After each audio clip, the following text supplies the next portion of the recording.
guys! Hello para sa lahat ng mga Capricorn. Capricorn, welcome dito sa aking channel, Kapalaran 888 Capricorn. Alamin natin ang timeless reading para sa iyo. So, wag mo tong i-skip, wag mo tong ignore ang messages na to kasi hahanapin ka or hinahanap ka ng message na to. So, yun, Capricorn, ano ba ang timeless guidance na kailangan mong marinig sa ngayon? Okay, number 4, event, situation. Nako, kaloka. Comment down below if resonated ka. Kasi mayroon ditong mga Capricorn na posibleng nakakaranas ka ng mga conflicts. Conflict of schedule, conflict sa relationship, sa family, sa in-laws, or conflict yung isip mo. Hindi mo alam kung ano yung gagawin mo, lalo na sa usaping pera. Yung 4 of Diamonds dito, sinasabi ng 4 of Diamonds na isa sa mga pinoproblema mo sa ngayon, Capricorn, is stability ng salapi. Pwedeng nawalan ka ng trabaho, or maybe natatakot kang mawalan ng trabaho, conflict yung schedule, may full-time, may part-time ka, conflict yung schedule, or conflict yung mga tao sa paligid mo, parang ganun. Or maybe, ganun na nga, diba? Yung parang kinukontrol mo yung sitwasyon, pero talagang yung sitwasyon is against talaga sa'yo. So, sinasabi ng baraha, just go with the flow, Capricorn. Lalo na sa usaping pera, kasi wala tayong control dito sa mundong ibabaw.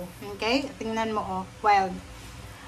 Sinasabi ng decision-making card mo na to na iwasan mo, Capricorn, yung pagiging wild, pagiging aggressive, impulsive, or pagiging mabilis. Okay? Kasi itong wild na to, pag naging wild ka or maging, kumbaga, maging aggressive ka sa mga approach mo sa buhay, like for example, may nangyayari sa buhay mo tapos against the flow of life ka, talagang risky siya. So, iwasan nating kumbaga, gumawa ng risky decision. Iwasan natin yung conflict, yung mga away, gulo. Iwasan natin yung mga tao na pwedeng magdala sa inyo ng ganyang klaseng energy. Okay, Capricorn.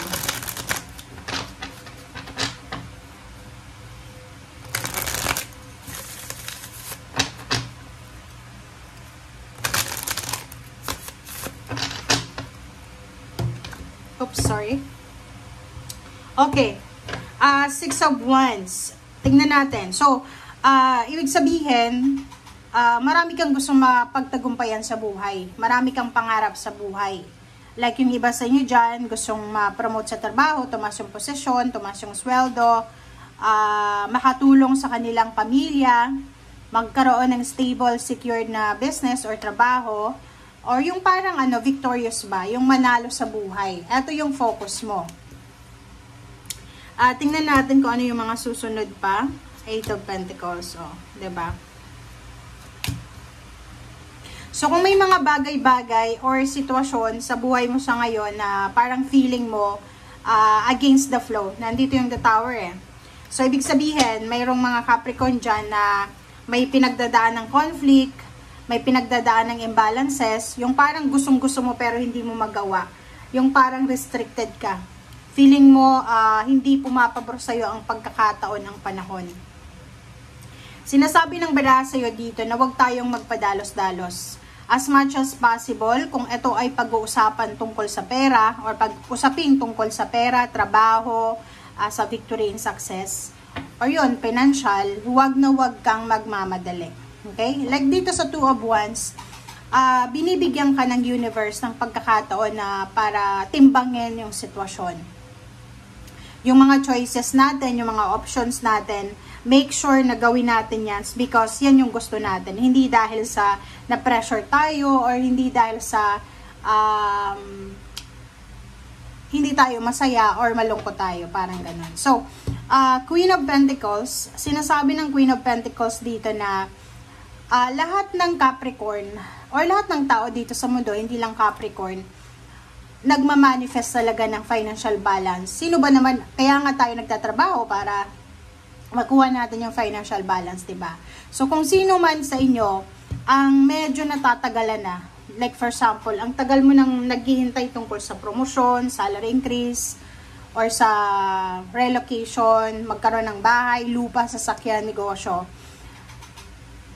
Isipin mo na tulad ng pagluluto yan. 'Di ba? Pag nagluluto tayo, pag madali yung instant din yung result niyan. So, ibig sabihin, pag maganda yung outcome, kailangan natin na kumbaga gawin siya, pag-aralan, gawin, and then maghintay tayo sa positive result. Kasi ganun yun eh. Tulad ng halimbawa, yung instant noodles, 'di ba? Instant nga siya, pwede kang kumain in 5 minutes, in 15 minutes, pero pwede ka na magkasakit sa bato kung palagi kang kumakain ng ganyan. Parang ganun lang yun. Okay? So, and at the same time, wala yung nutrients. Ace of Swords and Eight of Pentacles. So, ihanda mo ang sarili mo kasi may darating sa'yo. This is the financial offer, job offer, business offer, financial help na pwedeng makatulong sa'yo para makuha mo yung victory and success. But for the moment, yun nga yung sinasabi sa'yo na kailangan mo munang maghintay. Okay?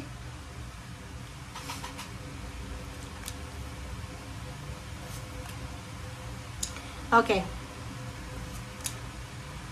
Kung makikita mo, tingnan mo, meron ka ditong 5 of Cups and 3 of Swords. Meron dito na Capricorn na medyo nangihinayang siya, nangihinayang or nagsisisi siya. Yun, pwedeng yun yung dalawa na pwedeng nararamdaman mo. Dalawang emotion, nasasaktan ka, nagsisisi, naghihinayang ka sa kung ano man ang ginawa mong action sa past. 2 of Swords and 3 of Pentacles. Nakikita ko sa'yo dito na meron kang hinihintay na tao. Maybe may hinihintay ka eh. Pwedeng ang taong ito ay pwede mong maasahan, pwede mong mautangan, pwedeng makatulong sa'yo sa financial mo or even relationship.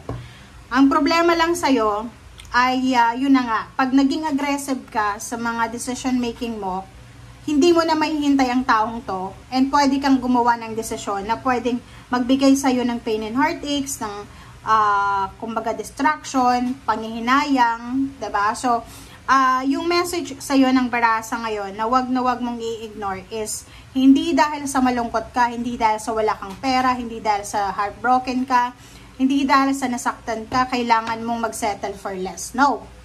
You don't need to settle for less. Ibig sabihin, like example, kung nasa probinsya ka, walang nanliligaw sa'yo, tapos kung sino lang yung nireto sa'yo ng kapamilya mo, yun na yun, no. You don't need to settle for a less, diba? Kasi, deserve mo yung victory and success, eh. Deserve mo yung yumaman, mahalin, and sinasabi ng Barasa sa'yo dito na mag-explore ka. Explore, napakalawak ng mundo. Kung feeling mo, yung lugar na pinaglalagyan mo ngayon ay conflict siya, feeling sad ka dyan, feeling broken, pwede kang mag-move sa other location, diba?